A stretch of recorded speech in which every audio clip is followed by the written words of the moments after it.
That's how we begin. Welcome back to Cast Me to Hell with me, Seb. And me, Robbie. And if you haven't already guessed it, then you don't know films. We are finally, it's really weird to say that we never covered this one, but we are finally hitting Jaws. We are, and we're kicking off our creature features with Jaws. So prepare to get your jaws around some creature feature based episodes. Yes. I wonder how many times I'm going to make that joke in the up and coming season. Yes, it would be very strange if we were backtracking on that. Odd if we were kind of inserting that at a later date. I think this may be a must-see horror. It must be on the poster. It has to be. This literally could fall in purple. This is a must-see horror. This is a film. This is its 50th anniversary. Yeah. This also, in some ways, we will touch a little bit upon the book a little bit. I will mention that at some point. So technically it can fall into book 3 films. So this is everything. It is. It's all of our features rolled into one. Wears many hats. Yeah. We need to find a country it was banned in. Yeah. To see if it makes a video nasty. It will. Then yeah. it's most of them. I'm sure we can find somewhere. There's somewhere that really hates this film. Yeah. Yes. So, the start of our creature feature season. This is where we will look at a range of different features, obviously, that include unusual creatures. Yes. We named that one pretty on the nose, so, you know. Yeah. We invented that term as well, creature feature. Yes. Don't be deceived by any other... No one else has ever come up with that. No, it wasn't like back when they made like monster movies in the 40s and 50s. Or no, they were completely different. You were thinking of something else. They had giant spiders and the blob and things like that. You're thinking of something else. So we're going to cover a range of films, starting off with, I feel like, what many people see as the pinnacle of like the monster movie, the creature feature. You know what I mean? It's these ones. We'll hit on some other ones like Anaconda and classic Deep Blue Sea. Deep Blue Sea, Lake Placid. Is it Lake Placid or Lake Flaccid? You're going to have to tune around, stick in and tune into it because some of these films we're actually revisiting for the first time in quite a few years. In a long time, yeah. In a long time. So it's interesting to see how some of them are. Because Jaws is one of those films where everybody knows Jaws. Like you can't get away from it. It's a cultural juggernaut.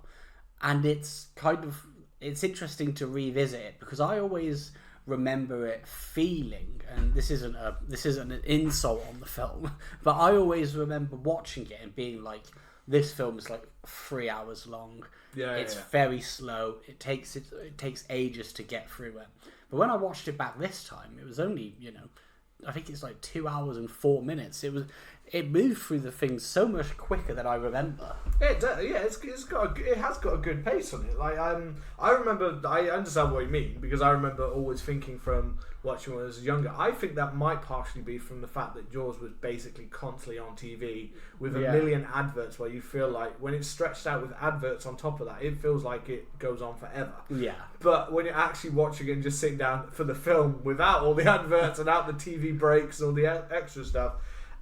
It moves at a pretty good pace through the story. And it has a good. Another thing that I always thought was that it was mainly just like 1 or 2 deaths early on, and there was basically no death until the end.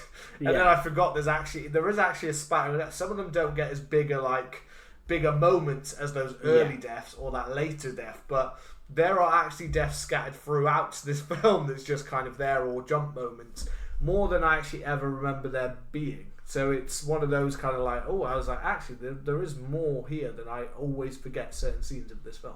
Yeah, and there's moments that always make my skin crawl. I have a weird thing with water where it fucking terrifies me. And even though I've seen this film so many times, it still gets me. Even though I know the scenes that are coming, just seeing some of them, like the opening, Yeah, to be fair, like the sharks in water, getting attacked in the water is a lot of people's big fear. I mean, that's quite a good thing with creature features because it plays on, things that people see quite often or see in some ways, or that you go to certain countries and you're going to be like, well, there they are. Yeah. You know what I mean? Like whether it's Lake Placid with the crocodiles, not a 30-foot giant crocodile, but you know, as in like there are places like literally where people walk along, and like in like Florida and places like that where there are literally like there's crocodiles in that lake. Yeah, like that's just like that's fine. Just deal with it. You know, even though there's like stories of people like on golf courses where crocodiles just come out and like taken like a dog away or things like that, or taken or tried to drag someone off, or someone's been dragged off. It's like, yeah, that's normal, that's fine. That should be your everyday. You know what I mean? You know, that's just as scary as it being 30 foot. The idea of being dragged off and eaten by a creature is like fucking hell, like a snake, anaconda, and things like that. These are all fears that you're just like, I really don't want to go through the Amazon rainforest. I'm not sure I want to see this giant creature come at me. And I used to watch so many of them when I was young. There used to be loads of them on ITV, and I remember watching them on like Sunday evenings with my dad, and we'd watch. They for some reason they went through a phase of playing like Jean-Claude Van Damme films. So I watched stuff like obviously Kickboxer, but then like Universal Cop. Universal Soldier, Time Cop. Oh, Time Cop. I was confusing them together. There were 2 films there, yeah. They're very distinct films, of course. Yeah. He doesn't slow-mo roundhouse kick everyone. We watched a whole bunch of his films, Street Fighter, and then they also were showing like loads of creature features. Yeah. Jaws was one I remember, and the one that sticks out to me the most is Piranha, and that fucking terrified me. You know, but I just remember watching this when I was young, and it still shits me up now. I still remember because a lot of these ones, because the weird thing is because it's like a Spielberg film, but Jaws is always seen as like quite it's like a horror film, it's like a creature film, but it's also quite often on as if it's like a family film, because it's not normally at like normal times, and there's not normally always that. I'm sure there are probably some slight censoring that happened that I just don't remember. There must have been. Where they don't see certain ones, because it's fairly gory in its way that the things that you see. I'm not saying you see them exactly happen, but like some of the quite realistic body parts and things like that, and the things like that are actually quite like shit. Like that's actually quite freaky. I think some scenes in this, I was like, I don't think I remember it coming across quite as graphic as I since watching it just on my own. But also, I think the thing I found with this film is that there's a lot of films, to be honest, and there are films, you know, that upcoming that are in this season where it did not hold my attention the whole time. But Jaws is a film that I sit there and I just watch it. I can watch the whole film. Yeah. I can just sit there and I'm like focusing. And I was sat there, and Charlotte was sat next to me, and she was doing work at the same time, so she was kind of like in and out, and I was like, that's fine, because I've made you sit and watch this before. And I think everyone, and she likes Jaws anyway, like, I think it's one of those films that it's just like everyone, and most people enjoy like Jaws, you know, unless they are really averse to sharks, obviously, then it might be a major fear for them. But I was just sat there, and I even noticed, I think Charlotte kept noticing me, that I just kept having like little like little chuckles to myself, or little moments like like every time I got to really? I was like, and I think I kind of stopped realizing I was doing it. Like I was like, that's clever, that's good, that's good, and I was just there like letting out these little like I was appreciating like the many like moments of like either cinematography or the moments of like there he is, like that kind of thing. Like, and I think I didn't realise how much I actually enjoy watching Jaws. No, it's a fucking banging film. Like I mean, you know, we were going to touch on the book as well, because I think you read it quite recently. I did. I read it. I must have been about 15, 16, and I said to my dad, like, "Do you want to watch Jaws?" Or I mentioned it to him, and he was like, "Oh, I think I've got the book." And I've got like one of the. This is quite cool. I find it quite cool. I think Jaws the film came out in 1975, and I think the book I've got came out in maybe 1974 or just before the film came out. Yeah. So the front cover is like, it's much different. It's not the iconic one from the poster. Oh yeah. It's like the shark is kind of like an average size shark, and I think it says on there like, soon to become a motion picture. And I read that like this old copy, and there were moments in it that just stuck with me, but it mostly is kind of the same. Yeah, there's some parts that they got rid of, which I think make it a much stronger film. Yeah. You know? Definitely. It is. Yeah. So I think because one thing I was going to say is that we did already talk about Jaws actually more at length than we may have realized, because we talked about it when we did I think it was Quint character We Didn't Want to Die. Yeah. But we kind of threw in quite a lot of tidbits and actually ended up talking because we both had come up with the same character, so we extended it. And I think we threw in quite a lot of tidbits about Jaws and stuff like that. So I think the book's a nice way to kind of not repeat, because there are some things about this film that we could throw out like fun facts, but everybody I feel like everyone knows some of these fun facts at this point. They're they're not like niche things anymore. Like everyone knows about the shark not working and how that for the film. I think everybody who's listening would know these kind of key facts kind of thing. Everybody knows the shark. I didn't want to repeat, so that's why I think the book's a nice way, the book is a nice way to kind of think about the structure of this film, because a lot of it is it has got a lot of similarities. There are some things that are in there that don't match up. There are some things that are missing from the book that are more iconic, I think, that were added in for the film. So the one thing that always plays to my mind, so the one thing that always obviously plays to mind is the wife relationship. Yes. So in the book, Matt Hopper is a character as well, and he still kind of plays a similar-ish role. Yeah, I remember him. In there. He comes in, he is the oceanographer, he is kind of there to tell him about sharks and learn about them. Yeah, the shark is not necessarily so much of that major big great white. It is more of just a shark attacks kind of thing. It's like a standard size great white. It's not played maybe so much as a behemoth like it kind of is a 25 times in the film. But the main thing is that the Brody in the book is still kind of the everyday guy. He's the guy who maybe is working so much that he doesn't really notice his wife that often. So his wife is left, but his wife has what some people might say is the wife has so much more to do in the book. Well, she does some doing.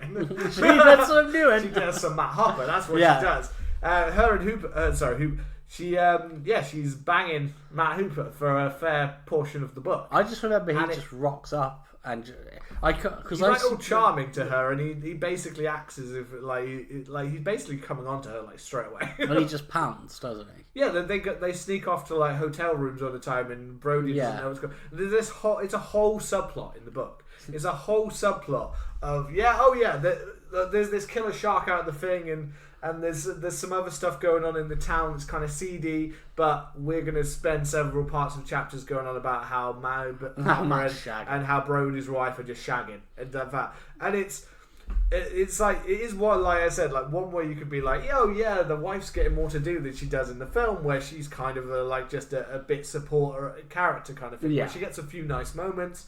She gets moments where she's kind of trying to calm him down in the film. She gets moments, but there's also a lot of moments where they're just do you want to get drunk and fool around? There's a lot where there's a love shown and there's a family, and there's not really so much the family element in the book. Yeah. And the family here kind of makes it, and it's a Spielberg film, and he's shown himself to always be quite leaning towards a family kind of nature.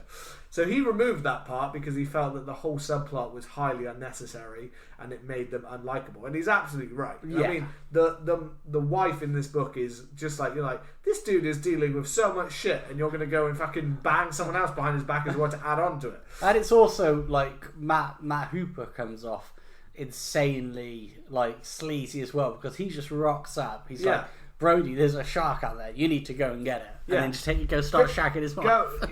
You need to go and check on this across the other side of town. I'm going to go and check on something else on the other side of town. Give me 2 hours. Just going to go bang your wife for a while. Just going to plough your wife in a hotel room. So it's just a whole... if I'm honest, my brain is blanked on where that... I know where that subplot plays out. I don't remember if it's ever actually revealed to Brody in the book. That I can't remember. Banging. I don't remember that part. What I do know is that we do have a change from the shift where the whole cage part happens with Matt. Yeah. He goes down there, but in the book, when it breaks in, he dies. Yeah, I remember So he dies in that. So that's kind of how their relationship comes to an end, because that's why I feel like the wife basically gets away with it. Thank God, the fucking loose ends are tied up there. I can't remember if Brody finds out. I feel like he does, because I feel like the bit when they go out for the shark in the film, There is some tension. I but believe it's that there's lots of things where he's basically he's onto them. Kind of thing. He's like, he knows something's going on, but there's just too much going on with a mixture of like the shark and the mafia. Yeah, that mafia. I can't. I'm never sure if I think the mafia subplot would work in the film or not. I mean, like it's taken. So this is the mayor part of the film, you know. So the mayor obviously is a major part of. I think what adds a lot of interest into the film itself. That whole mayor subplot of the town and how the town could be. It adds a lot of an extra stake to the film. Yeah. And I'll have it also in the film using this as that little structure is. In the film, I actually forgot that. I always just thought that he was at the absolute worst mayor. Like, he was absolute shit the whole time. Like, from the minute you meet him, he sleaze to the very end. But I actually found that until a certain point, he was actually somewhat, you know, you could somewhat understand his reasoning in some way. You know, it feels like he's playing with them, making the doctor basically be like, nah, it's not a shark bite though, is it, mate? It's not a shark bite, is it? But at the same time, like, you're like, you can understand, like, that he is the mayor of a town, and it's not just him, it's the rest of the town is very much like, you can't close the beach, you can't do that kind of thing. They're all against him as well, so he's somewhat trying to.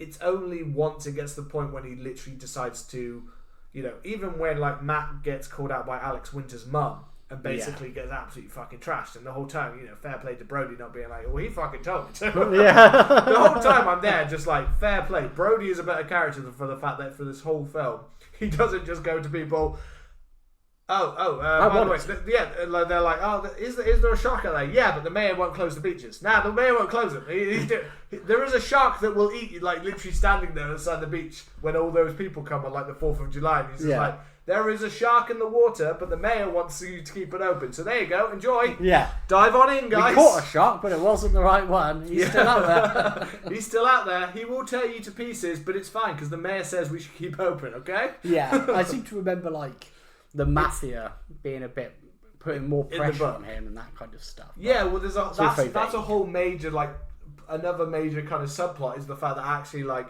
it's less so much of the town putting the pressure on. It's actually the fact that someone outside it's more of for financial gain for the mayor. Yeah, he's getting financial gain because someone outside wants to make profit through like a project they're making, including the fact that I think there's industrial stuff, as in they're going to build stuff there. And if it becomes Shark Town, then they're not going to make money off of it because no one's going to want to come to the Shark Town. Always. So it has a whole like mafia subplot. Whereas if he's going to get seriously, and he starts to like really go down to like you get like the darker route of kind of that, and Brody kind of gets himself mixed up into that. So it adds an interest. That part's an interesting one. That's actually one of the few parts I think where the book has like something else to say. I don't think it would match the tone of Spielberg's book. No, Spielberg's film, because again, this film weirdly balances that line quite perfectly between like that kind of almost like, you know, like family kind of weird, like everyone could watch this, and going into full on like suspenseful horror territory. Yeah, it has that weird, and it is highly Hitchcock. Yeah, I was about to say.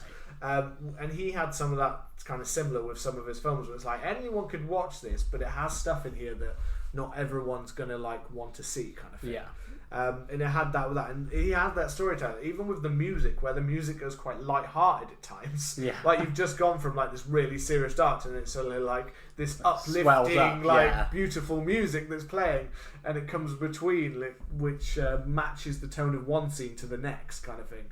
But it is that it's a very character-driven story. Yeah. And I'd say the main thing I had with that from the book is why I kind of disliked it, is the fact that for the most part, even though it has some interesting subplots, and it does have some of the characters, the opening, it has Alex Winter's death, it has those deaths in it. Kittner, is it? Is it Kittner? Yeah. Winters. Knitter or something like that. But it has those bits in it, and some of the violence in the description's quite good in the thing. Because I know that the author himself basically like disowned it in some way, because he didn't like the fact that it led to like violence towards sharks and stuff like that, and he actually became like an activist for the cause in the end. So he's the guy that started the thing and Spielberg, who basically made people hate sharks, and therefore it led to actually quite a lot of violence towards sharks that wasn't needed. Which is weird. A lot of hunting of them, a lot of killing of them when people are scared to come here. So a lot of towns and coastal areas were actually sending people out to kill sharks just to keep people away. Because the business that was destroyed by Spielberg made... basically started summer blockbusters, but he also killed summer coastal towns. Yeah. You know what I mean? By making people be like, fuck, am I going in the water? Well, it's weird because Peter Benchley, who wrote the book, he also, I think I might have spoke about this on the podcast before, but he wrote another book, and I think it was called White Shark. And they basically, like the Nazis, always the Nazis, they crossbred a shark with a man to create a man shark. And it escapes and it starts killing people on this island. So I love the way that he's like, alright, we have to stop people killing. That's not a normal shark. It's not a normal shark. That would just lead to more Nazi hate. Yes, it's the Nazis. You can hate them. You know? All the stories to tell there. To be like, yes, I'm going to tell a story about Nazis. Yeah. But I'm also well known. It's that almost sounds like someone's like, I've got this really interesting story to tell about a Nazi. And then the publisher comes in and goes, yeah, but Jaws was a big hit. Can you include a shark in that? Yeah. How about he becomes half shark, half... Would that be better? Is like, no, that would be terrible. Yeah, well, you can only get published if you make that book. Yeah. You like money, don't you? Do you like money? Here you go. Make that book. Okay. Yeah. And also, one other thing that would probably be my the main difference with it is, well, there are things like really iconic things which I will come back to, but like the US Indianapolis, like the Quint part. Quint is one part of the book that is quite well written in the book, and that's quite well adapted into the film. So him making that is something that rises. He's the one character I think I remember being like, actually, I like that character. Everyone else, they pretty much fuck up in the book. I'm not going to lie. Everyone else is mainly unlikable. Even Brody's not completely likable. But Quint is like fucking standout. He's great in that. But he never has the US Indianapolis backstory in the book. Which is such a good element. I fucking love that part in the film. Yeah. And the actual ending, as in how the shark dies. The shark gets basically battered and attacked throughout the film. The same way they kind of battle in this one. Yeah. But he basically just dies of exhaustion. It just basically at some point just drops off and goes, and that it's such a whimper of an ending in the book. I was just like, is that fucking? Is this really? I was like, look, I remember like flicking back, going like, is the shark dead? It's just dead. It just finally gave up. You know what I mean? This shark that's meant to be like called like this unstoppable killing machine is like it just fucking gave up. Yeah, I can barely remember much of the book. I just remember Quint's death.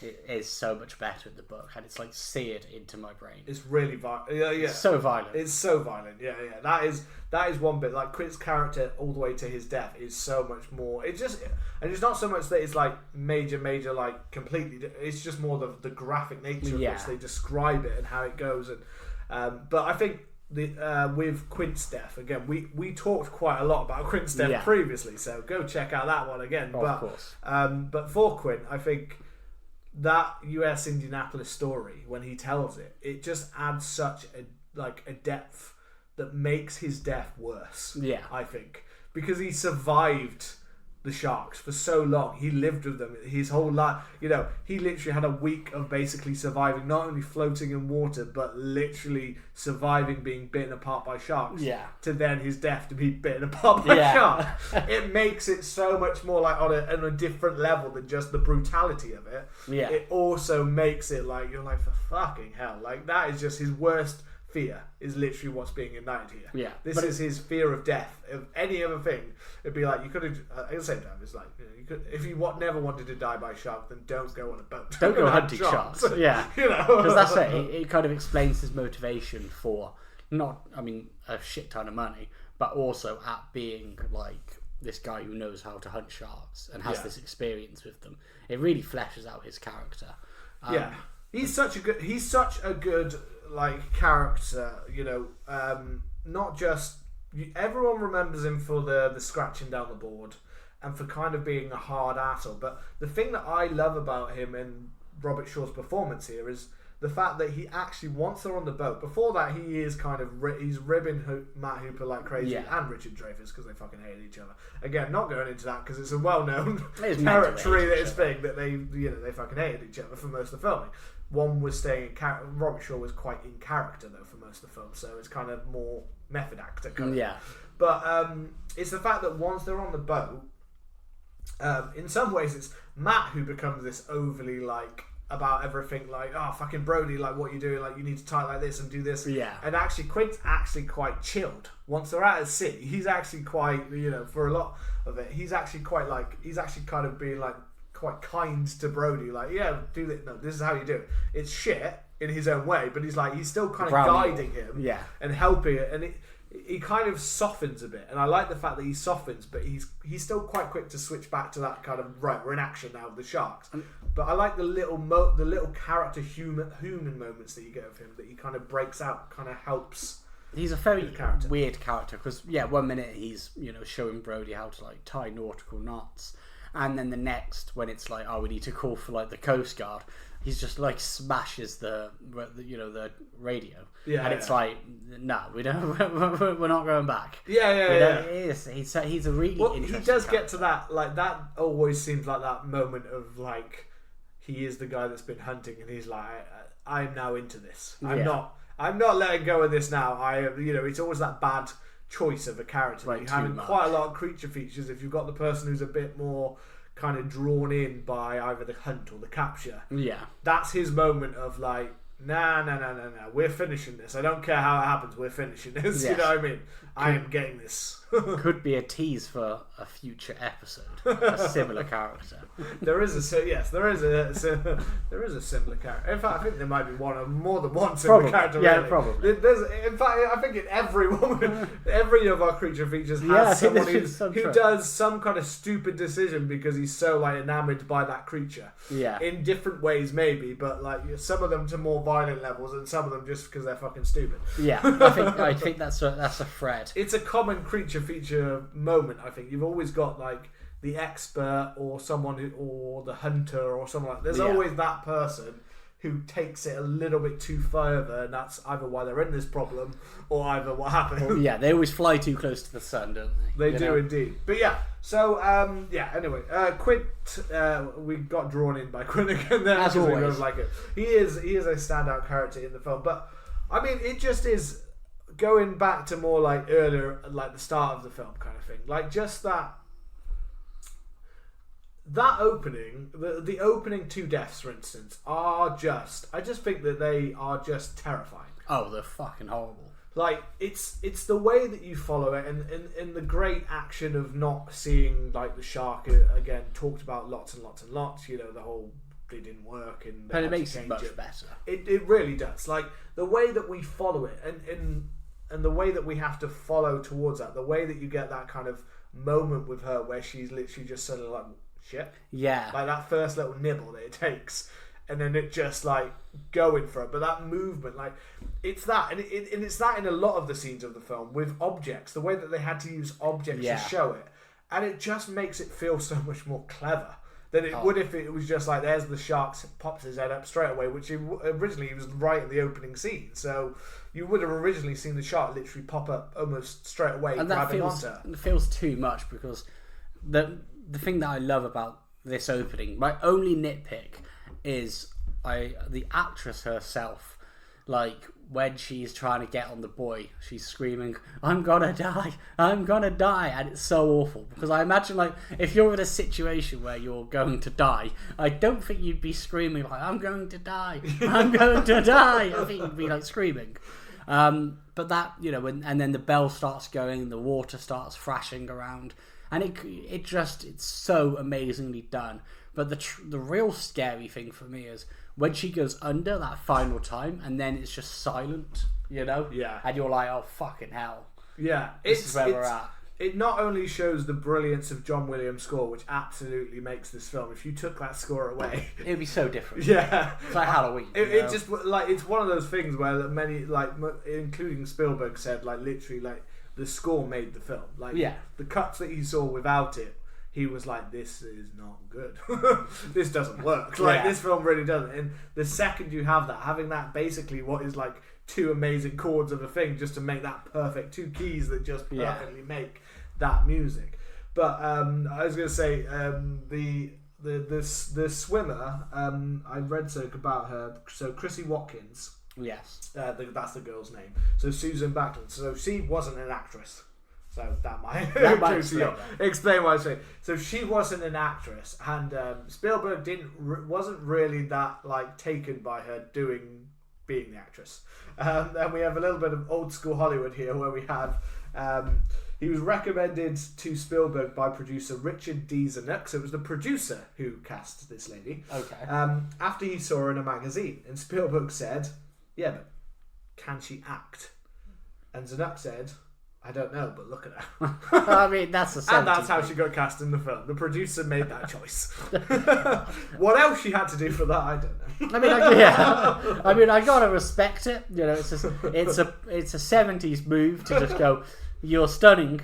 Do you want to be in this film?" You know, it's very off the time. I mean, but to be fair though, to her, like, you know, she had to suffer for the art, because it was a fucking it sounds horrible to have to. She was basically like, in order to make that effect work, she was basically attached to ropes that would drag her through the water. Yeah, that's true. She had to be like dragged by different levels of rope that would then either drag her up, down, side to side. Yeah. Like, that was all practical. It wasn't like a moment. There wasn't some like floating object underneath that she could stand on or hold on to. She was basically just being dragged through water. Yeah. And having to like survive in like areas of water to be able to do the scene. I mean, it's not the way anyone would film it now. It wouldn't happen like that now. It would all be like either specifically on a set stage or a water tank, and they'd make it look like that through CGI and stuff like that. But back then it was just like, nah, we're going to drag you. We're just going to drag you out. Yeah. There's your leg. Here's a jet ski. Yeah. Let's go. Just like fly through the air. But yeah, and having all of those moments, you know, and you do get like, you don't see the shot, but you do get to see like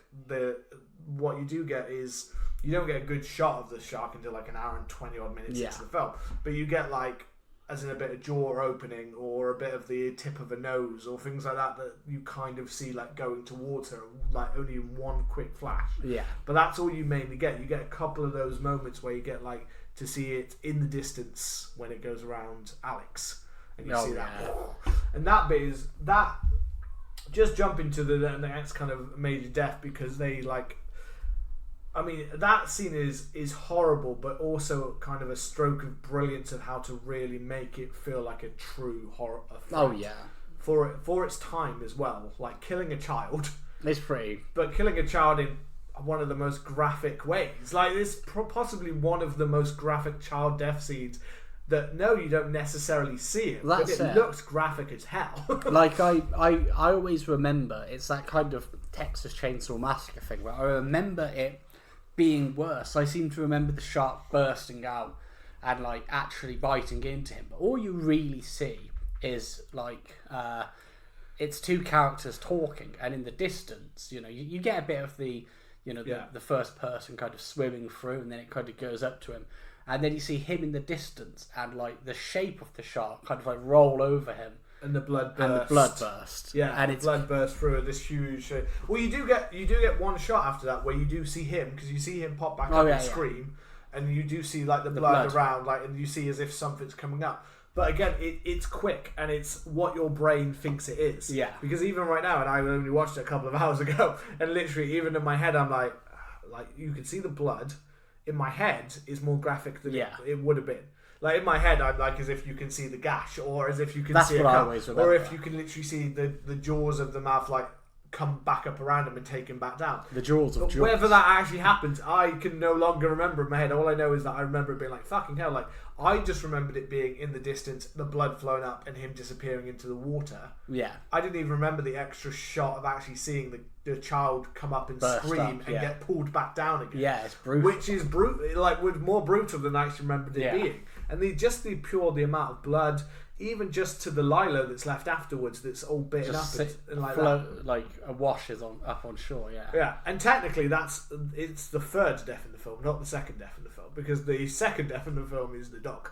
Oh yeah. Because the dog isn't found. Oh yeah. So the dog dies as everyone forgets about the dog. And weirdly, a dog is another kind of taboo kind of one as well, weirdly. So like people are like that. So they could have just had like a dog. Well, now I've just got an idea of a dog on a pool float in the background. Just like getting yanked That's off. more comical. I don't know why, but that's seeing a dog like and it pops up and just pulls the float down with a dog. Weirdly seems like it would have been very comical for the time. You know.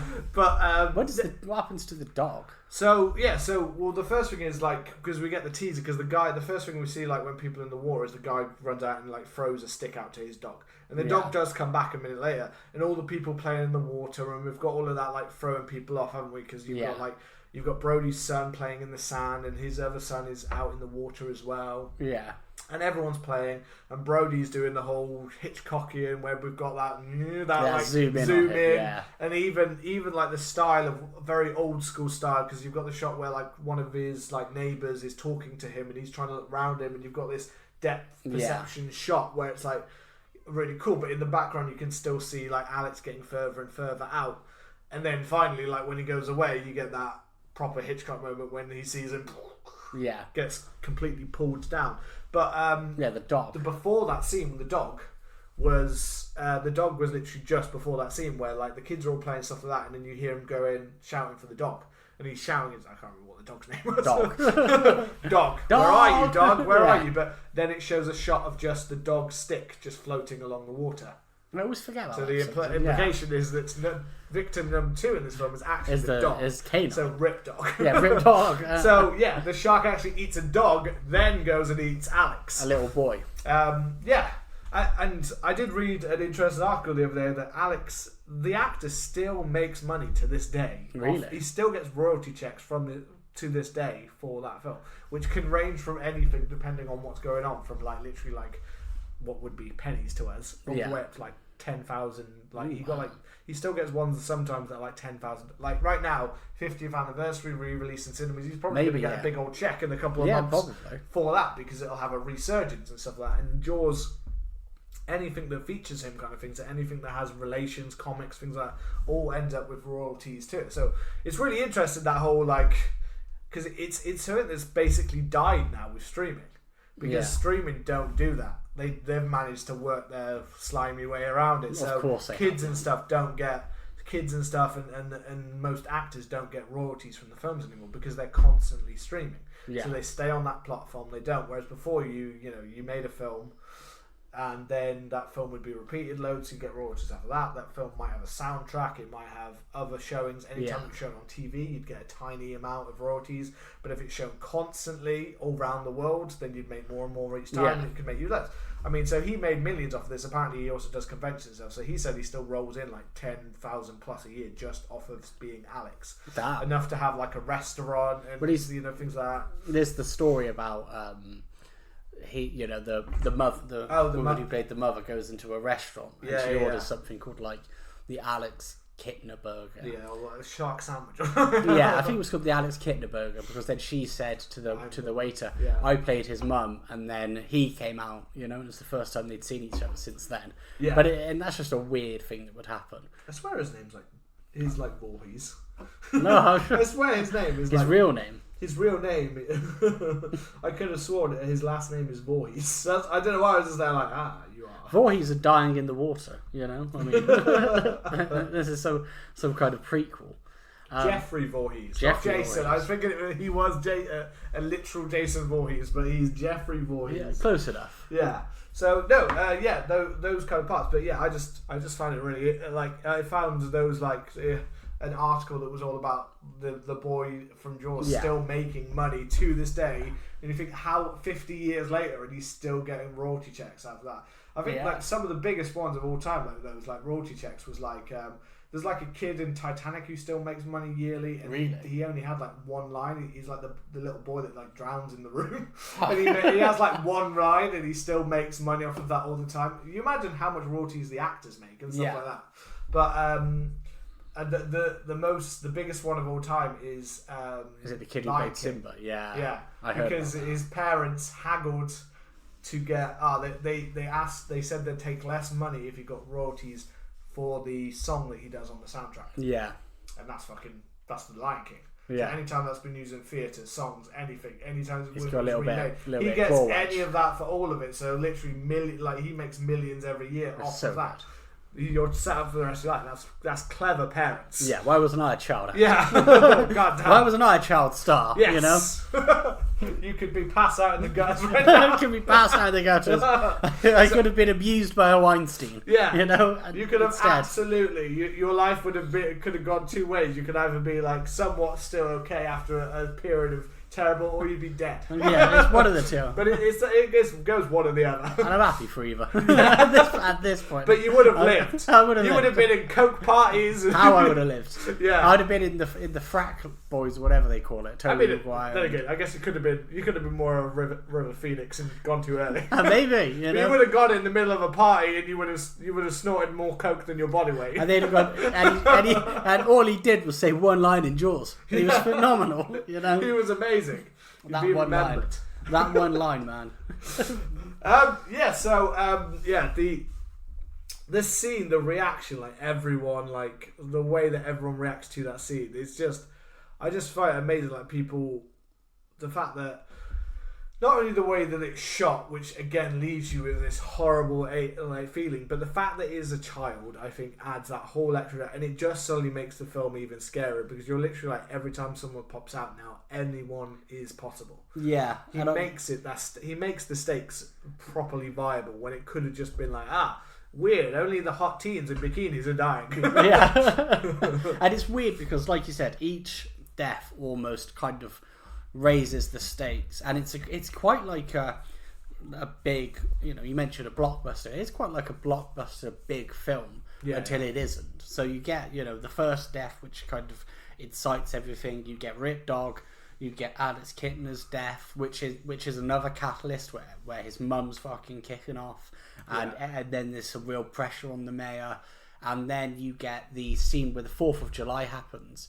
And this is where we get kind of our first proper view of the shark, when you get two little bellends with the shark fin on, and it's, you know, Brody's watching out, and the mayor, nobody's going in, and the mayor says to that guy, like, you need to go in, and he goes in, then everybody goes in. And just that's for that bit alone, so, the fact that he's like the mayor managed to persuade him, and they look so terrified. They do, and they're just like, and but it's also the fact they like take their kids. They're like, okay, the mayor's forcing us to go in, but they're not like just like, why don't you just go in? Because he asked you to do it technically. Nah, take the kids. Yeah, it has a taste for children now. Like, it's literally almost like they're taking that, but like on either side they're terrified, and then basically like dragging their children into the light. And the kids we're sacrificing. We're sacrificing ourselves for the mayor. Yeah.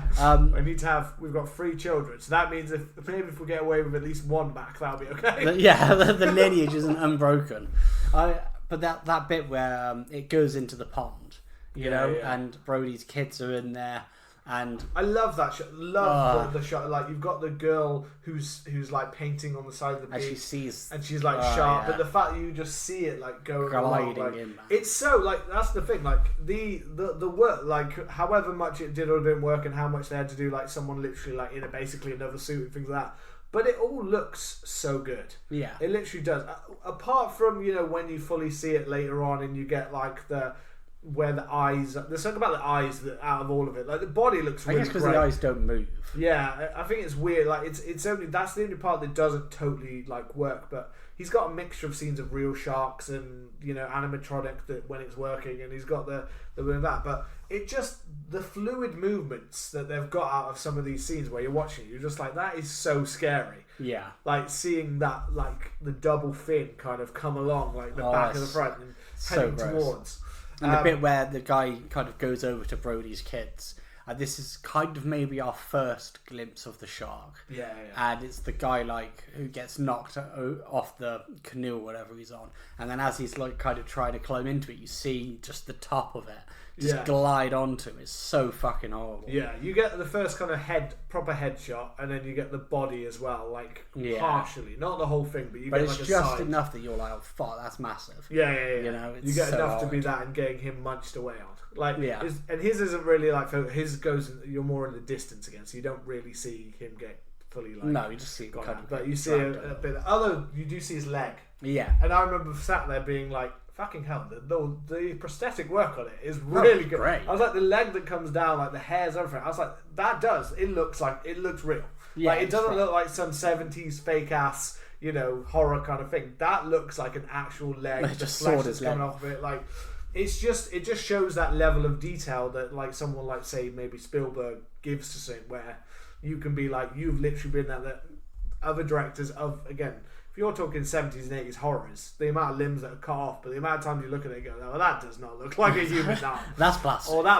Or even like at that stage, like that looks like real blood and real flesh. Yeah. How many like horrors made in the 70s and 80s, like where you're like, that's fucking paint. Yeah.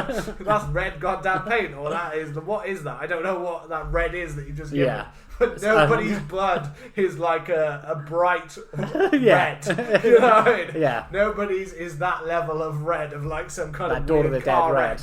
Yeah. It's so funny. But yeah, like yeah, in some films it does weirdly work because of the tone of the film, but like in a lot of them you're there like, this is meant to be serious, and yet he's spurting fucking red blood. Yeah, there's Paint paint everywhere. coming out of his neck. Yeah. What is that? But yeah, so I think it is just that another attention to detail that it gives in this film, where you're just like, fucking hell, like the body parts that are coming out. Well, actually, isn't the nighttime scene that comes before? What, doesn't on the it? pier? Yeah, I think so. Well, no, the guy on the pier doesn't die; they get pulled out. That's awesome. Though. The Yeah. pier scene, I missed that scene in my head. Oh, The no, pier I scene. don't forget it, man. Any scene that has where you basically get to see the shark Oh. moving, but an object instead. But this was one of those scenes where I was sat there like, I wasn't. I was sat there like, oh, fuck. Yeah. Like shitting myself. It's you know? it's so suspenseful. They get their wife's old Christmas ham or whatever, Yeah. and lobbing that out, and you're already thinking, to be fair, that it's about, because all it is you're literally trusting the weight of that wood against the shark there anyway, Yeah. which is already a bad choice.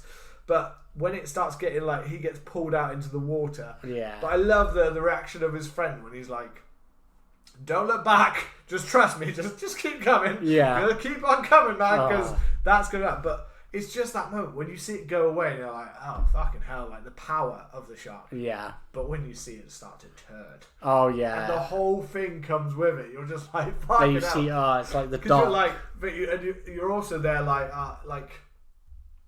if that's there, but that was further out than the shark, because the shark Yeah. was ahead of it, then where the fuck's the shark? Because he must be fucking nearby. He must be right behind him. Yeah, Oh, God, it's fucking horrible, man. yeah. It's so like, but it's that like the fact that it's like, oh yeah, technically you're still on land, but you're kind of not safe here. Like this is how powerful this creature is. Yeah. Yeah, it's like that scene. I don't think I remember noticing the previous one, but because his son before that, obviously he got the boat. And Yeah. Brody freaks out. He's like, why the hell is he on? Which, to be fair, is absolutely fair. Yeah, If there's of course. just been a shot. You're And like, his wife's like, it's for his birthday, let him sit in it. And Yeah, you're like, yeah. there's a fucking shark there's a out fucking there. shot there. But yeah, so I remembered her doing that, but what I didn't remember was the fact that she looks in the book and she sees a picture of a shark, like an old-timey picture of a shark, like going through the bottom of the boat, and that's when she goes, get out of the goddamn boat! Get out of that goddamn boat! Like, I love that little moment of like, I mean, in one way you're like, you're kind of not trusting your husband here, who's kind of you're not letting him, you're kind of undermining your husband here. Yeah. You know, but it's the fact that she's suddenly like, fucking hell, I didn't Christ. realise you could go for a boat. Yeah. Like, Did you not think a shark could do that? Shark can't do that now. No. The fact- He's not strong. Can't get through a tin. You know, they're fucking horrid creatures. Yeah, like, but I love those guys. But yeah, when it drops to that, but because obviously they have the meal, which Yeah. in the book is the first time that they get to, oh man, Hoover, I'm gonna bang you. Yeah. But here he's only in it for, he brings the wines and he's like, you get to tell he's a bit more of a, you do get a little I bit like of the Matt book. Hooper. I think he's a good character. And I forget, like, Yeah, he's really well played, but like how young and Richard hip he Dreyfuss is, does such you know? a good job of him in this. Yeah. It's really weird because Richard Dreyfuss in this film, and then I've seen the other performances I see of Richard Dreyfuss, he doesn't seem like the same guy. Although Charlotte was like, it's Rob. She was like, Yeah. Richard Dreyfuss in this film looks like Rob. I'll take that. Handsome I saw man. that as a compliment. I Yeah. was like, It is. he's a good looking fella in that one. Yeah. I'll take that. I might start wearing double denim like he does in that, you know? I mean, Richard Dreyfuss was probably younger than you in that role. Maybe. At that point. I feel like he probably was, actually. But But older than the cast. But he's got a little bit of grey about him. Yeah, I don't know, but I think Like, when he you look at seems his face, he looks young. Yeah. I think he, like... Because obviously the rest of the Another actors, quick he's the only one still going. Yeah. Well, Like Richard Dreyfuss, we did say sadly he seems that Richard Dreyfuss right now is quite unwell from what I've seen on some posts and things like that, sadly. But obviously the other actors passed away a fair amount. Like Roy Schneider, you said was 2008. yeah, and then Robert Shaw was not long after the film. I think he was 78. Yeah, Something. So that's like 3 years after. yeah. And it's a shame because I know he was, you know, he was quite a big actor before, but you kind of wonder like what more roles would he got? He was only 51. Yeah, So he was really young. way early, you know. Yeah, because his son has done a whole like play that's been on like Broadway and West End and stuff like that. I can't remember what it's called.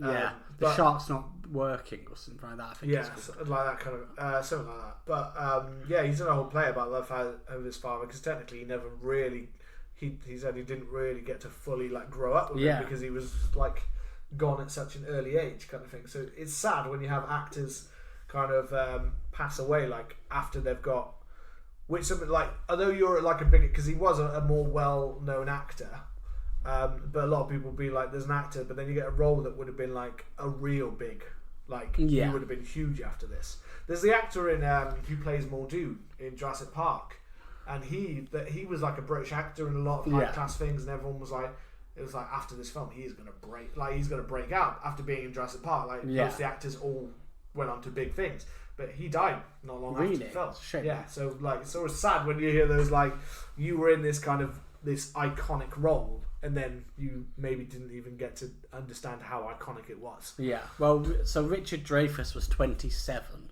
Aha. Yeah, so he was younger than me. There you go. So Charlotte was complimenting you hugely there. She was. She was saying you look young. Not accepted. Young and kind of rather handsome and lively, I would say. You know, he would have been able to plough Brody's wife all night long. he would have been virile, you know. He would have been able to maintain erections, unlike Brody, I imagine. Maybe away from the set. Maybe he didn't tell the actress that actually she was like, I read the book, so I think we're gonna have some quite intimate scenes. And he's like, you haven't actually read the script yet. It's not the same, but maybe we should practice. Yeah, let's go for it. It was the 70s. I'm trying to think how old Quint must have been, because he mentions about. So if this film is set in 1975, which I'm imagining it is, he mentions being in the US Indianapolis in 1945. 1945, but how old would he have been then? Well, 30 years later, but he would have been in his 20s. So I think it would pretty much match him around the same age. I assume so. You know? For the 30 years difference, and he would have been a young vet in the thing. So he could have been anywhere from 16 up to 20s. Yeah. So around about that age, and I feel like he made it sound like he was at least somewhat more knowledgeable than other ones. So I'm going to guess more early 20s maybe. Probably. So around about the same 50 age that he probably literally was. I think it's that thing in old films where everybody looks so much older than they actually are. Oh, like I was thinking that with Alex's mum and looking at her going like, you're like, what was it? I was like, you're like 60, 10, 11 or something like that, and I was like, you literally look really old. But loads of people in film back then, like you do look like literally in the 70s and 80s. People who were like 30 and 40 looked like they were today's 50 or 60. It's weird. And nowadays you like look at your own parents and things like that, and you're like, they're like 60, and you're like, you don't look 60. Yeah, you don't look 60. I've grown up in a generation that 60 is you're old and grey. Yeah, you're old grey, smoking a clay pipe. Yeah, where's your like? You should literally where is your wheelchair? Yeah, where is your walking stick? And your pack of Werther's originals. Yeah, it's like that. It's like literally like any parent, like my dad or my mum, is like, you're like 61, 63. Yeah. Like The fuck? Yeah, like, no, you don't. I thought that meant you were basically dead. Yeah, you're Canadian. Growing up. This is pension fraud, surely. You're not actually that age. Like, and we're here literally like in our early 30s and being like, that's probably the age of Alice Guinness. Probably was. Literally that, she's actually meant to be in her 30s. Just it's just not the way you look anymore. Because someday moisturiser changed the world. Yeah, well, he did. Someday people will look at us and be like, they look old as fuck. Well, yeah, by that point, plastic surgery will have been like, you're fucking 16. Why have you not had a facelift yet? By that point, I'll look like Pete Burns when he was on Big Brother. You know, like I'll be full plastic. You'll be full like taped back face, taped back, slightly androgynous look, and I'd have had something done, so I'm like 7 foot. I'd be completely unrecognisable, you know, and I have massive tits. For anyone out there you've got the new Always Sunny, and there is an episode with Dennis where everyone's like judging them sitting down at a dinner like it's as if it's a test screening of something. Okay. And he's like literally he starts taping his face back to look more youthful. Yeah. He starts to get that Pete Burns look where his like cheeks start going pointed and his eyes start going really back. And like, I would have to watch it. I believe it comes on Netflix the 3rd of September. Does it? So I shall be watching it. It's good to know. Yes. I did not watch it that way. If I believe this will be out before then, so it will be out shortly. And if you're listening to this in the future when it's already out, go watch it, enjoy it. And if you watched it, I hope you've enjoyed it. Covered all bases. And if you're listening to this in the far future, and you're about 15 years old and getting your first facelift, I just wonder, can you still see in the normal way? Yeah. Do you still listen to podcasts? Apparently, are we like in an archive in the museum of some kind? I'm assuming so. I mean, I watched Ghosts of Mars earlier, and I imagine the future's got to be like that, you know, and we'll be some kind of godlike creature. Yeah, I mean, I assume there'll be a museum of horror or things like that, and we will have a section of our own. Where were we? So, I was going to say, we said about the pond, what they call a pond. Can I get a pond out of the scene? But the pond scene, like that, again, another where it shows, again, that was another death that I just forgot. I thought the boys fell in, but I didn't remember the death happening. Oh man, I never forget that one. But they'd had the sit down. We were talking about the sit down meal. Where in the book, that's kind of the first scene that implies like the Hooper's like, I'm gonna fuck you. I'm gonna bang you. I'm gonna bang the hell out. And you do get a little bit of almost like in the book, because in the book she gets drawn in by the fact that he's quite classy and he's quite wealthy. And you do still have that in the character, in that he does say he's from wealth because he's able to. He was the one that paid for his whole boat and the system on it.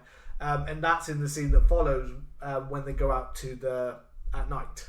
Yes. But that is before before that, because that's before the 4th of July, because they tried to shut it because of the shark's tooth, and we need to close this before. I always forget about that. Yeah, about that scene, because this was a scene that was actually added in after, because it wasn't in the original script. So when they go out on the boat and have that underwater scene, so they added that in afterwards because they felt like there had been a bit of a gap of any like a horror moment, I guess, a reel like that, because there's quite a long part where it's kind of about the town like fighting over getting sorted and who's going to go out, and there's lots of those scenes, like the scenes when all the fishermen go out, which again I was sat there thinking, when all the fishermen go out and go to do that, I was thinking, well, this seemed like a really easy way to be like, we can add like a couple more deaths, which I think is it's good that actually Spielberg, because that would, a lot of horror directors would have gone, we're about to have a fucking feast, like we're gonna have people falling in. There's a random bit where I was like, there's poor dogs. There was like 2 dogs that like looked like they were hanging onto a boat, like fucking like by their claws, like Jesus Christ, why are they bitten in half? And they're like throwing dynamite in the water and blowing something up, and that's when they bring out the fake shark, which are like, yay, we found the shark. And actually no, when they open it up and have just a Louisiana license plate. The milk. Which actually, and this is going ahead, but in case I forget this when we get to it, for Deep Blue Sea, the same license plate comes out of shark at the start of the film. It's a little wink nod for you of how this one inspired other films. Yeah. But we might cover Deep Blue Sea. Who knows? You'll have to subscribe to find out. We said it at the start of the episode. Well, you still subscribe and pretend to be surprised when we cover Deep Blue Sea. If we cover Deep Blue Sea. Just leave us a positive review of that, but tell us if we're predictable or or we somehow know. We are like we're like that Christopher Nolan film Tenet. Nothing's working in the same timeline here, so we don't actually know what we did at the start of this episode. We don't know what happened at the end of this episode. We're just working in a non-linear fashion, and apparently events just happen. That's it. That's our podcast. We don't know what happens. Or we're like Butterfly Effect, where we keep going back and just trying to change things until I kill myself in the womb. Until you kill yourself in the womb. Yeah, and then this podcast becomes massively successful for some reason, you know.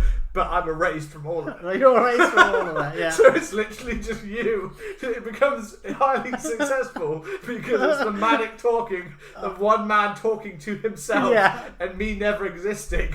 It's like the Back to the Future effect, where it's one-sided talking, and that's what the podcast is. And people are like, it's like it becomes like a wellness thing. Like people fill in the other side of the podcast with me talking. Yeah. That was it. That's why it's successful. I mean, the alternative ending. But I haven't killed myself yet. Not yet. And he would like to stress, not yet. It's coming. I just need to have how to work out to go that far back. Yeah, eventually. The Deep Blue Sea, Jaws, the license plate. Yeah. We have the cut open scene where, again, where no one believes it's like you haven't got it. And then with that, we also have where they go into the water, and I remember Brian Gardner or something like that. Whatever, yeah. The guy that's dead, they go to the boat because they mentioned in that earlier scene, he was like, is that the guy that caught it? So they imply this guy was a really good fisherman because Brody assumes he's the one that caught him. And he goes in like, this is amazing. But obviously Brody doesn't like the water, and they've gone onto the water at that nighttime scene. And he's absolutely fucking pissed. He's just been down in that wine, I always like to have a fear of water and then decide to heavily drink around It's the best thing to do. Especially when there's a shark that may come out at any moment, because that's going to make him so much better at dealing with the shark. It's got to get him, it's got to make him more attuned to everything. They should have just had the shark jump up at the side earlier in the film just so he can try and hook it. Yeah. Hook it right out of that film. Just hooks it. Ends the film right there, fucking Rocky style. Just knocks this shark out and it dies. But you get the really cool scene with where Hooper goes down into the water and he finds the huge shark tooth. Yeah. Which is like the evidence to be like, this is way bigger than that other shark's tooth. Look at it. This is a way bigger creature. And he's bit through the bottom of the boat. Although I think several of those things could have proved it without just the tooth. Oh, yeah, of course. But the mayor doesn't give a shit. Anyway, by this point, this is when the mayor goes full on more villainous in some ways. He goes from understanding, even in that scene when Alex's mum shouts at Brody, the mayor still tries to be like, none of that is true. And Brody's like, yes, it is true.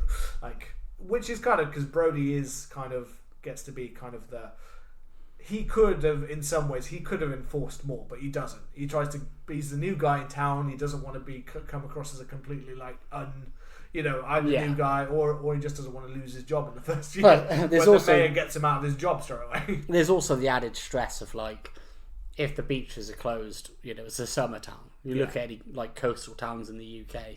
They're absolutely cooked outside of the summer. It's like that. It's like our what is it? We've got Blackpool, the big old Blackpool, but Blackpool there's literally it's one of the one of the lowest earning in the whole of the country. Even though it's got all of these theme parks and they think everyone goes. It's become it's outside of that front strip area of Blackpool. It's people living in absolute desolate situation. Literally because they only make money a certain period of the year. The rest of the year, there's no jobs. And there's nothing in the town. You know what I mean? It's got to sell crack. Yeah, that's it. It's got to sell drugs. And sell themselves, to get through until the summer. We're not here to fix Blackpool. We're we have no power in that Not yet. Not yet. One day. So you've got that with the town and the mayor, and I said there's that balance, but they don't believe him because that shark tooth that he loses in the scene, and the reason he loses it is because of the head that suddenly pops at the bottom, and which it freaks him like crazy.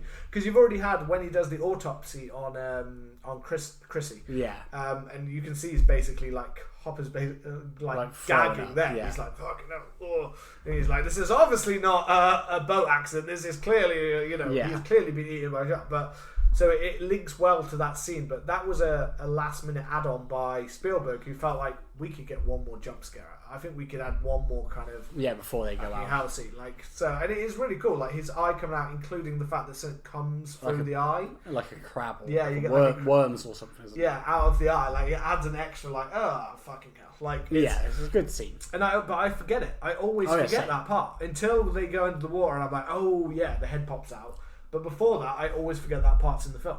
I always feel like I merge the book and the film, and Brody at the end goes underwater, and it's Matt Hooper's head that comes out. I always think that happens because I'm always convinced that Matt dies, although what happens is he just fucking swims away and hides. I don't blame him. No, I don't. I just remember, when I was watching it today, I was just like, he's just going to hide behind that little rock. He just hides behind a rock. He just goes and, you literally see him. I always thought it was left really mysterious, as if, the shark goes in and as if you see blood at the top and you're just like, oh, he's dead. Yeah. And that's why, the end popped up. But actually, you actually get to see, and it's great, seeing the shark literally burst through those bars when you're on the boat. And you're like, fucking hell. Jesus Christ, how the hell are you going to get out of that? It's literally, how is it already not biting into you? And then, the Jaws. Because his name is Jaws. His name is Jaws. It's not Bruce, it's Jaws. Yeah, it's Jaws. But the fact that, when he just manages to get away and the shark's left, flopping on the top of it when they're trying to, pull it up and it breaks. Yeah. But when he sneaks away, but I always forgot, and it's always quite funny when you see him just, he, goes down and just, hides behind this little rock. It's just about, I was like, I never remembered that. I always thought it was really left up to, well, I knew he didn't die I knew he died in the book, and I knew he didn't die in the film. So I had remembered that this time. I just didn't remember that little scene of him hiding. I was like, seriously, is that what you do for the whole time when Quint dies to Brody, killing it? You're just hiding behind that rock. You're just watching it. You're just watching from the top. Which is why I'm there just because at the end I was like, that explains...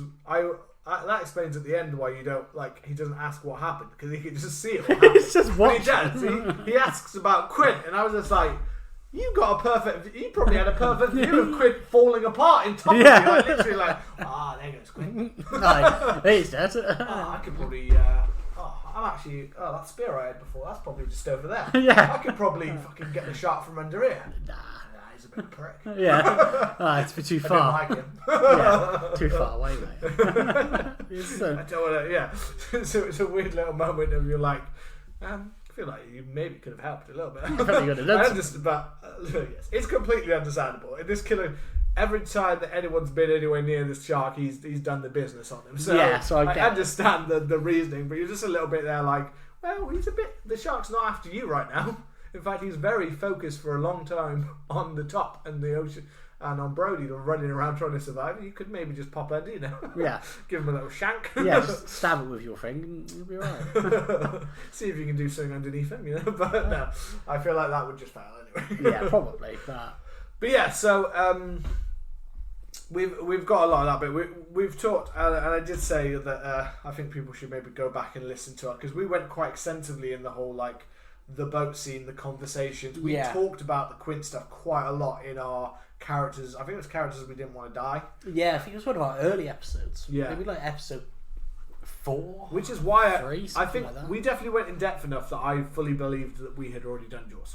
I thought we had done Jaws because I remember us having a long conversation about Jaws, even about, I think there was even about the shark not working. I think even about the shooting star that's seen in the background. Yeah. In one of the scenes when he's going over and there's a whole debate about Steven Spielberg says it was a real shooting star. Visual effects people say But it doesn't look real at all. It does look like a little red thing, but he's like, well, it's just the way it looks in that scene. And he does them in a lot of his other films, so it's maybe you just want that legacy to survive. Yeah, maybe just really lucky with shooting stars, mate.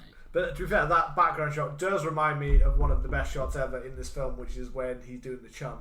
and the shark pops its head up. It's such a like a sudden like jump. Yeah. But it's such a good shot because you've already had him doing that earlier when he was doing like the railing, a very similar shot where I was there like, oh, this is it, and I was like, oh, it's not. And lulls you in, doesn't it? Yeah, there's like many shots of Brody doing that over the edge. So when he repeats it again, and suddenly it's like behind his back, it's like fucking hell. So good. It's the you're gonna need a bigger boat. Yeah, it's so horrid.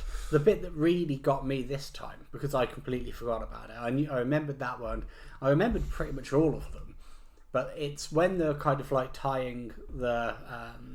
They're tying the knots onto the back of the boat. Yeah. I forgot that the shark also comes for them then. Yeah. And I fucking jumped out of my skin. I was like just leaped off the sofa. And I was like, fuck. I forgot about that. And it's been so long since I've had like a jump scare that's really got me. Yeah. And a film that's celebrating its 50th anniversary just fucking got me. You know? Yeah. It's just it's because it does. It's it still absolutely like stands out. There's very little of it where I look at it and go like, oh, that looks absolutely 100% fake kind of thing. Like most of the time, and because the shots are so quick, you don't have enough time to really focus in on it to really see it enough. Yeah. That it just looks like a big rubber shark. You know what I mean? Like, and that's what a shark is anyway, because it looks like a big rubber. They do look. So like it's a little bit easier to. I think that's what makes it somewhat easy to pull off sharks sometimes. Is because it's like, well, they look like a layer of slimery rubber. So I ate shark in Iceland. They do like the fermented shark. Oh yeah, and it was fucking revolting, but quite rubbery. I did think of the shop Iceland when you said. Of course, my mind went straight to you picking up a nice bit of fermented shark from the shop Iceland, bringing it home, putting it in the microwave. For 2 minutes. Microwave 2 minutes. Yeah, it's fucking revolting. Yeah. I'm sure I've tried shark. I think I've tried shark. I think I tried it when I was in. I think Africa will just serve about anything. Yeah, probably. I'm pretty sure I had like crocodile, alligator, a bit of toad, a bit of shark, a bit of camel, all of it. I'm sure I had a bit of that. If it's living, they'll eat it. But yeah, I think I only had a tiny morsel of it, but it was a horrible texture. Yeah, I had it was just like a cube of it with like a shot of something aniseedy, and we went to this place and we paid something for it, and we both thought it was gross. But then Anna doesn't drink. I mean, so fermenting's fucking horrible anyway. Yeah. Fermenting things is normally leads to disgusting. It's mostly not the same as disgusting. pickling. I'll have a pickled one. I'll try something pickled. Fermented is fucking weird, isn't it? Fermented is just like, do you want something that basically tastes like it's gone off, but for a long time? Do you want something that's gone off intentionally? Yeah, it's so... It's like leaving your gone off bottle of milk and being like, give it a couple more weeks left. And then having a couple of glasses. Yeah. Remember when you tried kefir and I was like, it just tastes like gone off milk, Some of them do, yeah. Kind of just like, I guess, Greek yogurt or something like that. But more off. More off, Imagine Greek yogurt that's been left out for like a week. There are some flavours in certain countries that I will never quite understand. Yeah. Why that is like a... That's not delicacy. That's just gone off. That's not nice. It's just gone off. Your wife is going to listen to this episode and be like, "You prick." Oh man, yeah, she will. She was. I can't remember what she was doing, man. I think she was fermenting some cabbage or beetroot or something like that in the kitchen for like 3 days. And she was like, I'm pickling it. And I was like, I've never seen anything be pickled like this. It was nice. I think it was cabbage or beetroot. Very Eastern European. But I don't know the difference between the process. Pickling is basically just here's pickling juices and here's the stuff in it. I don't know the difference between that and fermenting. So my understanding, and I'm probably wrong, is... with pickling. Welcome to Cook Me to Hell. Welcome to Cook Me to Hell. Yeah. Featured shark meat. With pickling, you encase stuff in like vinegar. Yeah. But I think with fermenting, I'm pretty sure what she did was just covered it in like salt and then compressed it. I thought it was airtight. I thought it was a salty process. That's what I'm thinking it was. I think that's what it was. I just remember seeing it. I just thought it was literally like, right, here's a bowl of lettuce, give it 5 days out in the open, ferment it. You didn't see the honey onion thing that we did for like sore throats. So her auntie was like, what you do is you get some honey and you chop a raw onion and you put it in, then you mix it and you leave it, and after like 5 days if you've got a sore throat, you drink the liquid. And like we left it and we forgot about it for like 2-3 weeks, and then there was loads of liquid. Tried some, it was just like really oniony. After 2-3 weeks, I'm fucking hell. I guess onion would be alright. Yeah, it may have been a week or 2 weeks, but it was weird. And then my dad came around and I was like, try some, and he was like, it tastes like onions. Yeah, not the most exciting thing, but weird as fuck. I mean, onion is a strong flavour, so I can imagine why it tasted like that. But yeah, I don't know if I'd be like, I've heard of that one before as well. I've heard of the onion and the honey kind of thing, but yeah, I'm not so sure. I don't know, maybe it kind of worked, but it was gross, and my breath just stunk. I feel like honey just does it. Honey just does it. You don't, yeah. I feel like it was the onion. You just didn't need Lemsip. Just have a Lemsip. You have a Lemsip. Yeah, I was gonna say they make products for that. You don't need to do this anymore. Science has got us this far. Yeah. We're talking about Jaws. We're talking about Jaws. We went on a long thing. We had sharks, yeah. Yeah, we spoke a lot about the boat scene there, and I think it plays out kind of relatively similar in the book, doesn't it? What, the boat scene? I'm trying to remember. Do they do the barrels and that kind of stuff? I honestly, I think I remember a barrel-based part of it where they use that in order to be able to see them. Yeah, I think I remember that part. I think it does because one of the way in which obviously Quint's death in this, the boat kind of starts to capsize and Quint slides down into Jaws' mouth. I'm just calling him Jaws, and it takes him off and it kind of eats him. In the book, it's got the barrels in him. And then a piece of the rope gets tangled around Quint's leg, and then it drags him under. Yeah. And then there's the bit where Brody is describing like looking into the ocean and seeing the shark swim, and like Quint's body being dragged around with it, and it is fucking grim. Yeah. It's so grim. It's stuck out with me so much since I read it. Yeah. The description of the deaths and stuff is one of the good parts of the book, though. Yeah.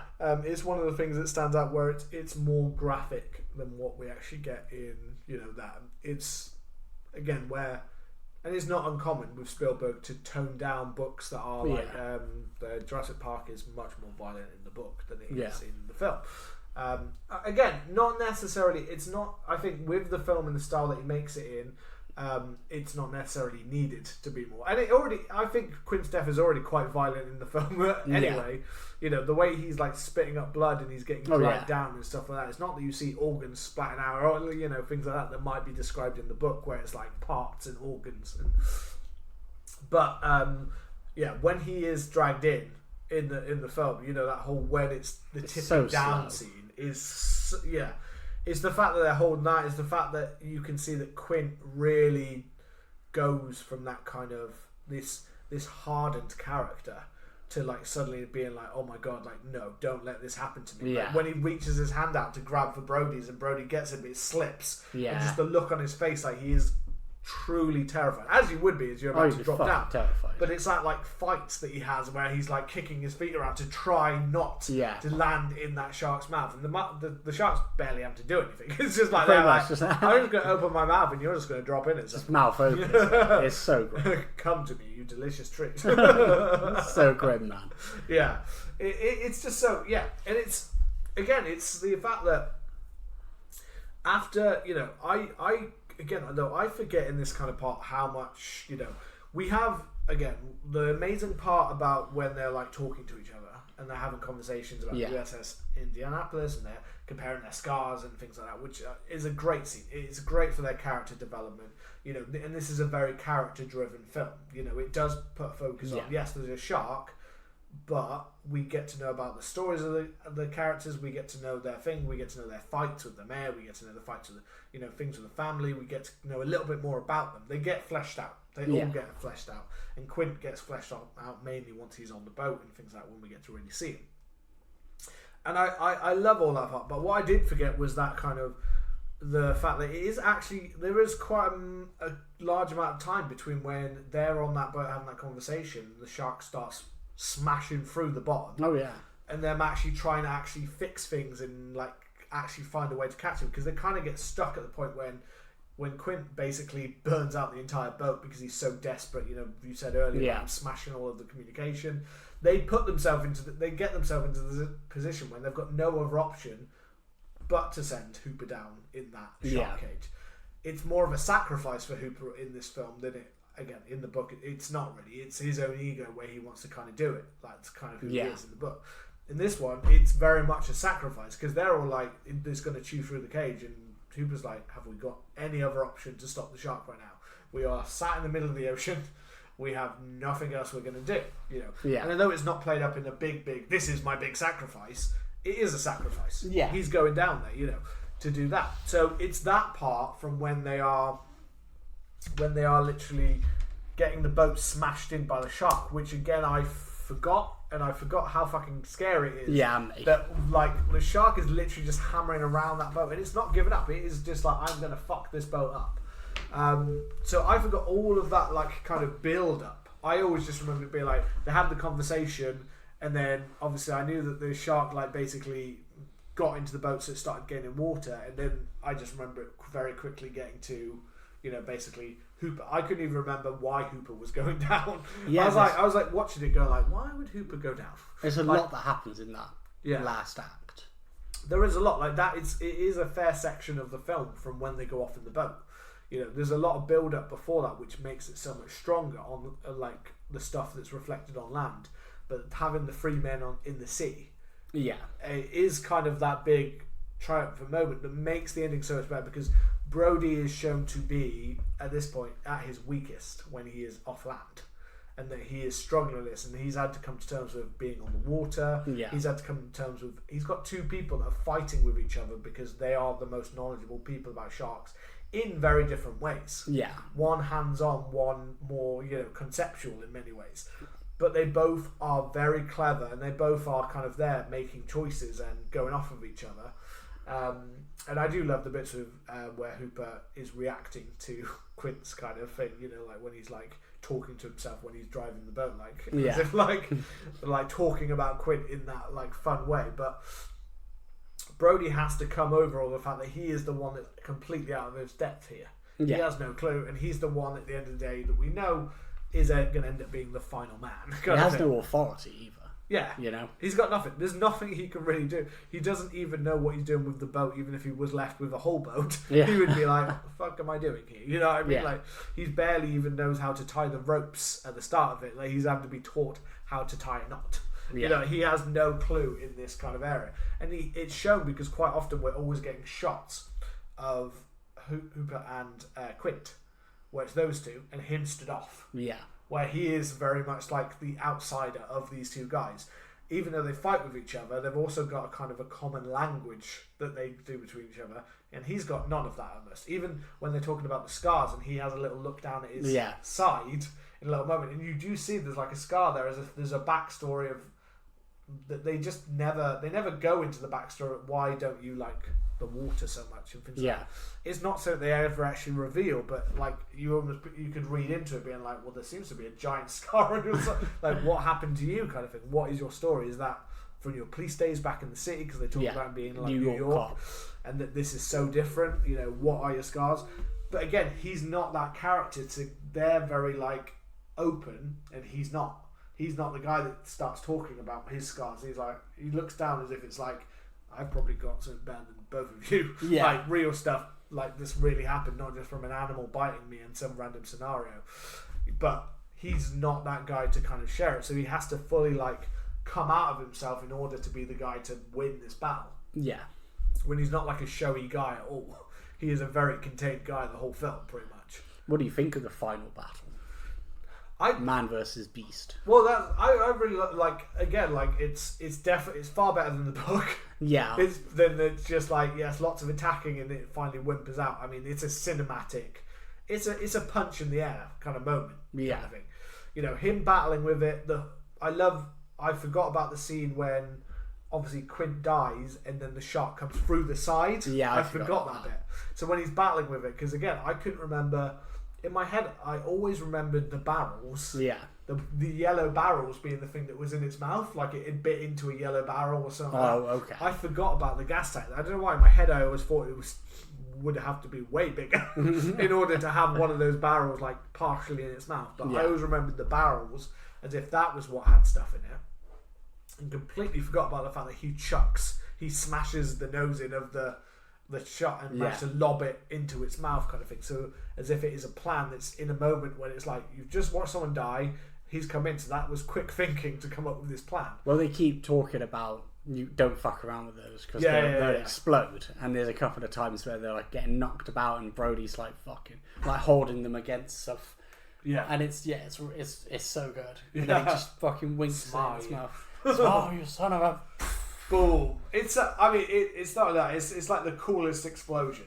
That like huge like explosion of blood. Yeah, it's just so cool. Oh, you son of a.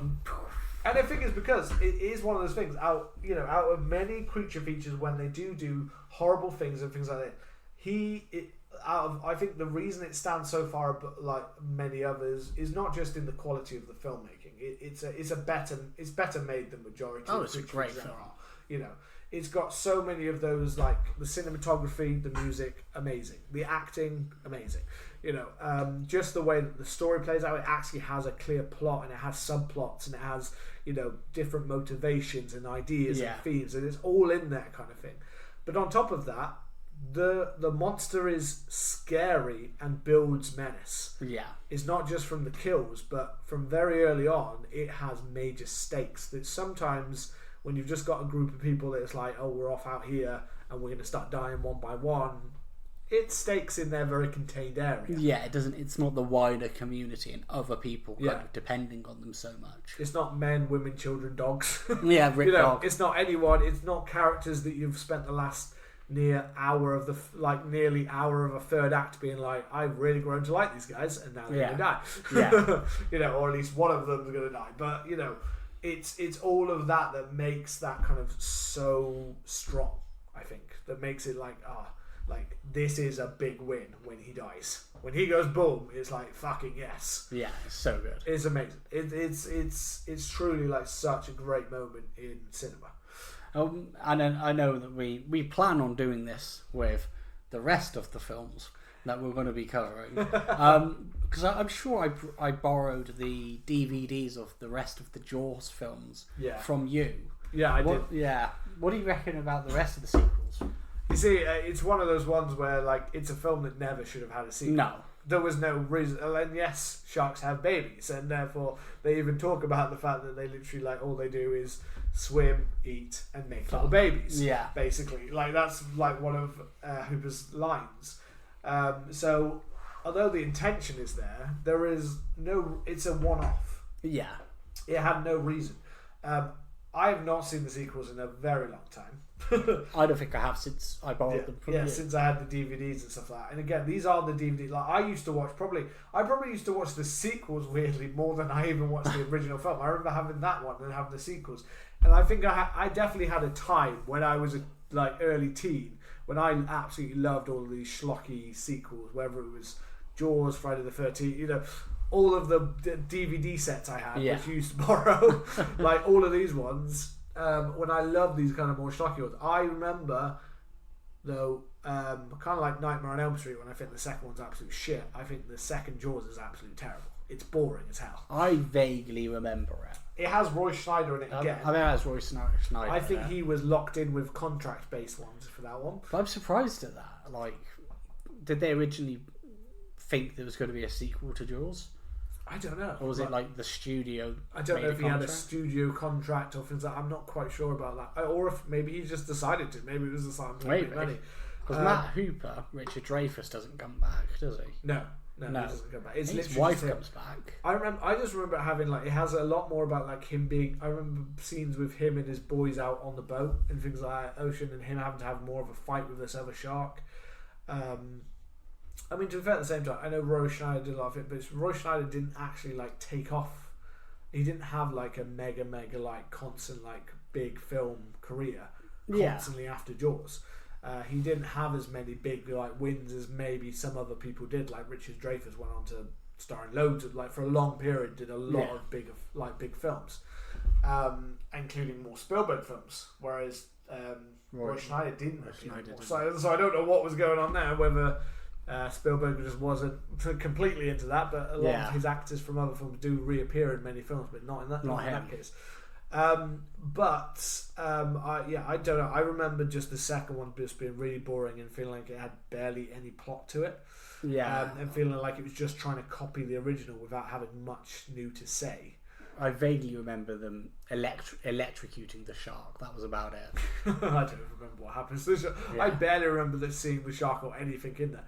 I remember enjoying the third one as an absolute guilty pleasure. We said the water the 3D, park, yeah, the water park, because that one was more of a joke. That was like more Piranha than it was Jaws, and the fourth one is terrible. I remember the fourth one having a really bloody opening.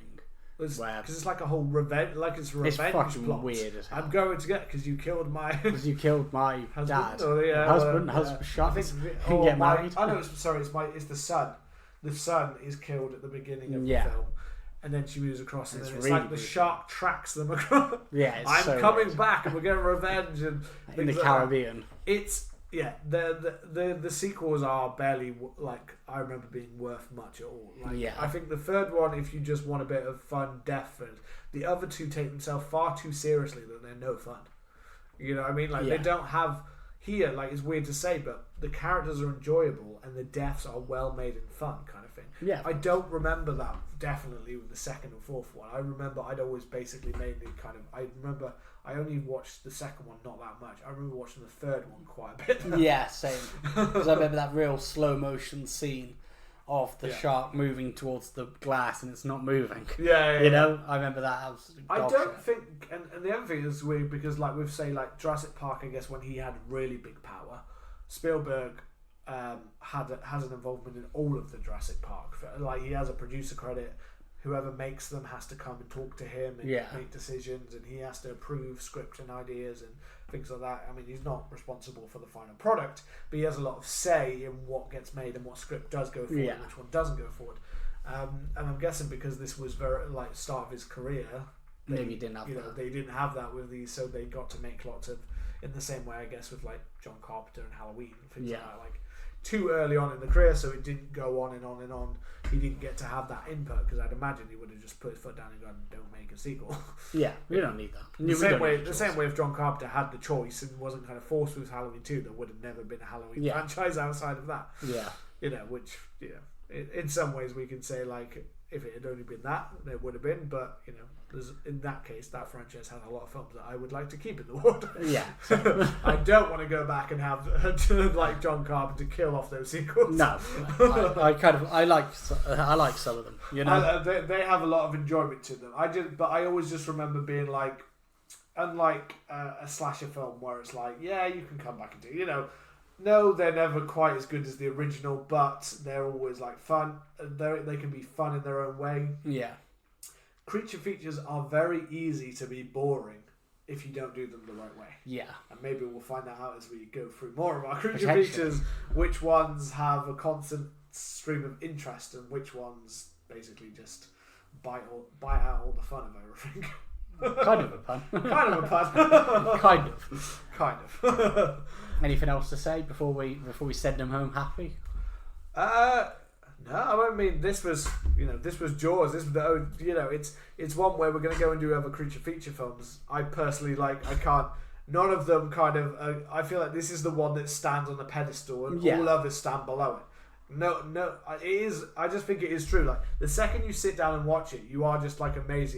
I forgot how good, basically summer blockbuster of a film this is, both in a horror perspective, an enjoyment perspective, in a filmmaking perspective. You just sit down and why everyone lords over this and why basically Spielberg knocked out of the park and no one else can really ever replicate how good it was. Yeah, I think he did his Jurassic Park is the closest that ever came to a monster movie that lives up to the hype, outside of maybe Godzilla, things like that, maybe King Kong, those kind of ones where they had kind of some kind of elements of that. I think he's the only one that really managed to pull it off almost twice of making two films that were strong and had those moments while also feeling human and feeling somewhat still grounded and having relatable and great music, and well, it's just John Williams. He just John Williams vibes. I'm pretty sure Spielberg just has him like on a retainer. chain Yeah, he does. Doesn't He's chains to a radio. You can't do a fucking Christopher Nolan film, you little bitch. Right for me. Right for me. I know you don't want to do Ready Player One. You want to do Interstellar, but fuck you. Right for me. Yeah, just beating him mercilessly. I'm keeping you alive on a drip. That's why you're like 90 years old and you're still composing. If I release you, you die. You'll die. You should have died years ago. Like the bacteria outside of your cake will kill you. You've been in here since the 70s.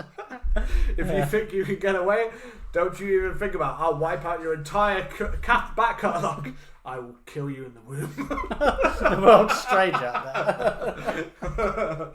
We brought that back around. We did. And I guess with that, we will end there. It's Jaws. Like, what can you say about it, man? Everybody's fucking seen it. Most people love it for a reason. It's a fucking banger. Yeah. Go and find us on Twitter and Instagram and let us know your thoughts on Jaws. You might hate it, and I'd be interested to know from the people who don't like it.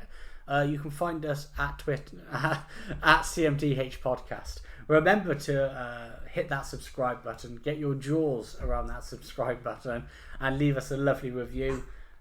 Play us out, boys.